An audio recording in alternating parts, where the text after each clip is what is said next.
Jessica Dillon, Animal Shelter Technician. What are the 3 types of dog fighting? The 3 types of dog fighting are hobbyists, and they're more for the gambling and drugs. They get it to make money or, for their drugs. And then you have the professionalists, and they're more for bragging rights and trophies. They want to have the trophies. They want to say, oh, well, my dog did the best. And then you have the street fighting, and they're more for gang members. They don't have any rules. It's just they keep going. Once the animal's dead, they just keep going at it and don't really care if they get hurt or how bad they get hurt. They just keep pushing them. Have y'all had any dogs come in here that have been in dog fights? Yeah, we had 5 come in about 4 months ago. What happens to the dogs that have been in fights? We try our best to get them into rescues and get them out of here as quickly as possible so that they can get the help they need. Do you know what place they went to? They went to Merritt Pit Bull Foundation in Greensboro. What is your reward if you have any animal fighting going on? If you report animal fighting, then the reward is $5,000 if the animal fighters are convicted. Who wins in a dog fight? No one wins, because even if the dog actually wins, it's still going to be injured. It's still going to have that aggressive personality. And the people don't win either, because eventually they're going to get caught and they're going to go to jail. What are signs that a dog has been in a dog fight? You're going to have an aggressive nature. You're going to have scars. A lot of times they'll have limbs missing, ears, eyes will be messed up, tails will be chewed off or, badly injured. But the biggest thing, like I said, is the aggressive nature. And you can just kind of tell with the way they act. Like they don't really have human contact, so they're going to cower when they're around humans. They're not going to be socialized very well. And like I said, they will have an aggressive nature, usually towards, not so much towards humans, but towards dogs.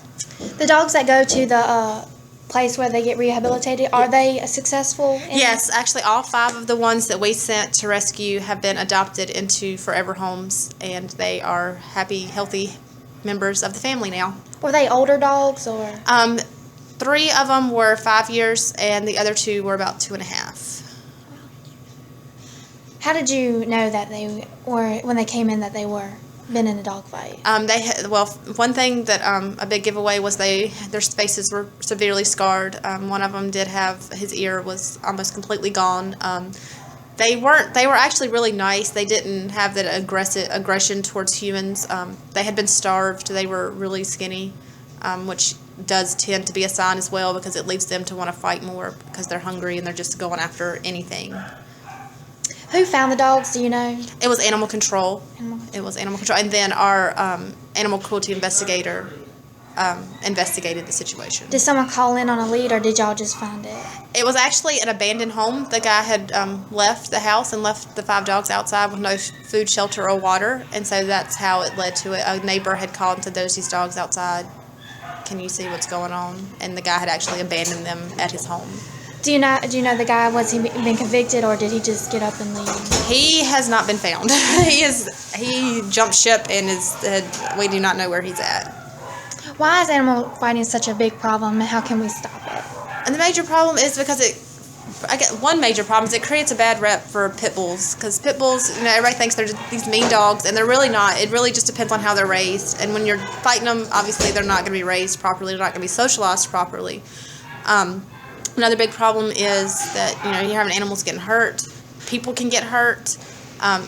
It does lead to gang violence, because you are more apt to have gang members that participate in it.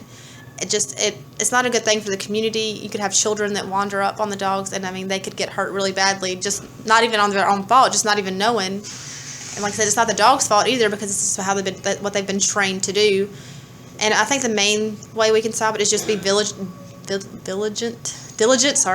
and just be on the lookout for it. If you see something, if you're suspicious, even if it's just a little something, call the cops, let them know, let them investigate it. It's better to have them investigate it and to be nothing than to ignore it and it keep going on and get worse and worse.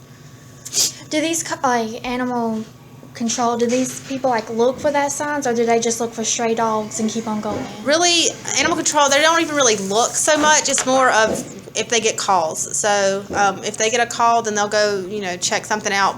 Or if, say, they were driving down the road and they saw a dog running and it was about to get hit by a car, they would stop and try to catch it. But they're not just out looking for animals or looking to pick up things. It's mostly based on the public calling and reporting these things. Do you think that should be a way to stop it? Is they automatically look for these signs, or? I think that would help if they were trained to know what to look for, as far as that goes, and then we're able to, because a lot of it comes back to they don't really have the authority to just like bust up in somebody's house and be like, oh, you're dog fighting kind of thing. They have, like I said, that's why the public calling is so important. So that they have a lead to go on instead of just assuming things. Has there been any attacks on people or children? This not as a result of dog fighting necessarily, but there were some dogs that were not properly cared for that did attack a person, and these weren't your typical pit bulls though. But so that goes back to any dog really can be a bad dog. Yeah, if they have grown up and that's all they know, then that's. But as far as I know, as far as a dog fighting dog, I do not know of any attacks on anyone recently around here, which we do live in a small area, so once you get to your bigger populations, I'm sure that they have had several cases of that. Well, thank you for your time. You're welcome.